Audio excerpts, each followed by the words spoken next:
Tratados internacionales. Las características y limitaciones de la doctrina tradicional de las fuentes del derecho han provocado que se olvide, injustificadamente, a los tratados internacionales como una de sus fuentes formales directas más importantes. Pero, ¿qué es un tratado?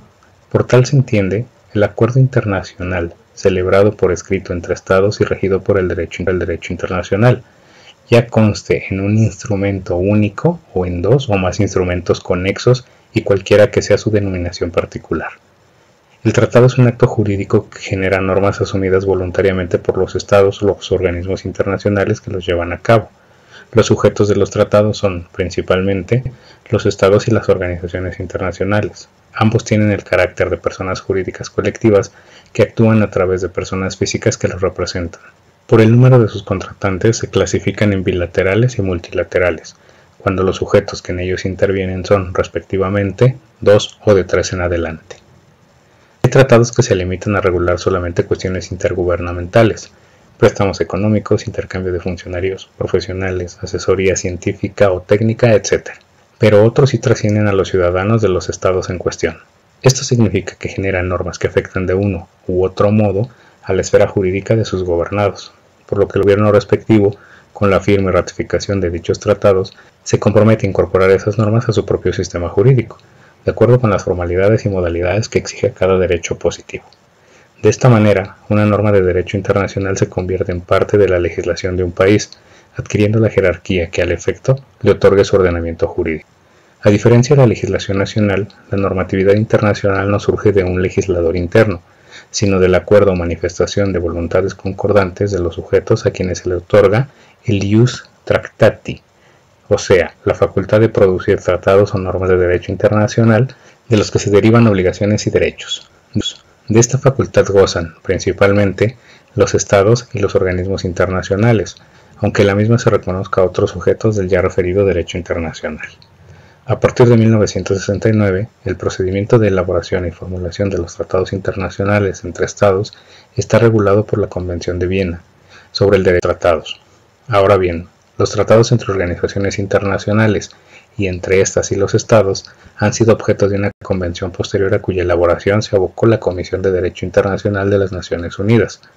El texto de esta otra Convención de Viena fue adoptado el 21 de marzo de 1986 y entrará en vigor una vez que, de acuerdo con su artículo 85, quede depositado el 35º instrumento de ratificación o adhesión. Los tratados internacionales, como fuente formal directa de normas jurídicas, implican un doble proceso. El primero, se constituye por el conjunto de fases y requisitos formales que requiere su elaboración, negociación y firma. Tal proceso se rige por el derecho y la costumbre internacionales.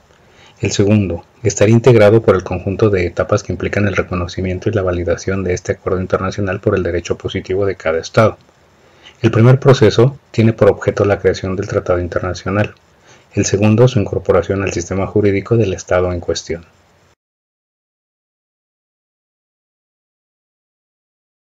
Normas jurídicas individualizadas. Decíamos que las fuentes formales del derecho, que en realidad son las fuentes de las normas jurídicas, se clasifican en directas e indirectas. Las primeras, la legislación, la costumbre, los tratados internacionales y los procesos de creación de normas jurídicas individualizadas, generan normas jurídicas. Las segundas, la jurisprudencia, los principios generales del derecho y la doctrina, coadyuvan a esta generación, a través de su interpretación, la determinación de los principios inspiradores o orientadores y su crítica, análisis o estudio. Pues bien, ahora toca turno a la última de las fuentes formales directas de las normas jurídicas, a saber, aquellos actos de la autoridad o de los particulares que efectivamente generan normas jurídicas, pero no de aplicación general como la ley, los tratados internacionales y la costumbre, sino individualizada o interpartes. Así como la legislación se origina de un proceso formal denominado legislativo, las normas jurídicas individualizadas se elaboran a través de actos de autoridad no legislativa o de las partes que implican un proceso del mismo tipo. Tal es el caso tanto de las resoluciones administrativas, por el que la autoridad de ese orden resuelve en torno a derechos y obligaciones de los particulares en asuntos relacionados con la administración pública, de las sentencias u otras resoluciones judiciales, es decir, los actos procesales por los que un juez o un tribunal, la autoridad judicial, resuelven ya un litigio, un conflicto de intereses conforme a derecho, o atienden las necesidades del desarrollo de un juicio, como los actos jurídicos realizados por los particulares, convenios, testamentos, verbigracia.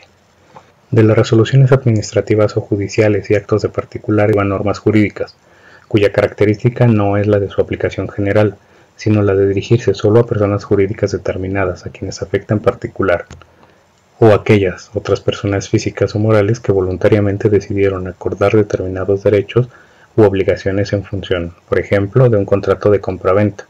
Para constituir dichos actos de autoridad, normas que individualizan la afectación han recibido el nombre de normas jurídicas individualizadas. Los actos de autoridad y particulares generan normas jurídicas porque éstas, al producirse bajo las formalidades que el sistema jurídico establece, por eso son fuentes formales también, adquieren validez, es decir, vinculan jurídicamente. El que las normas jurídicas individualizadas posean validez y la consecuente vinculación significa que, al igual que las normas generadas por la legislación y por la costumbre jurídica, dada su pertenencia al sistema jurídico, gozan de la garantía con que el derecho asegura la eficacia de sus normas, o sea, con la posibilidad de hacer coercible su cumplimiento. Las normas jurídicas individualizadas, al ser válidas, tienen plenos efectos para el derecho.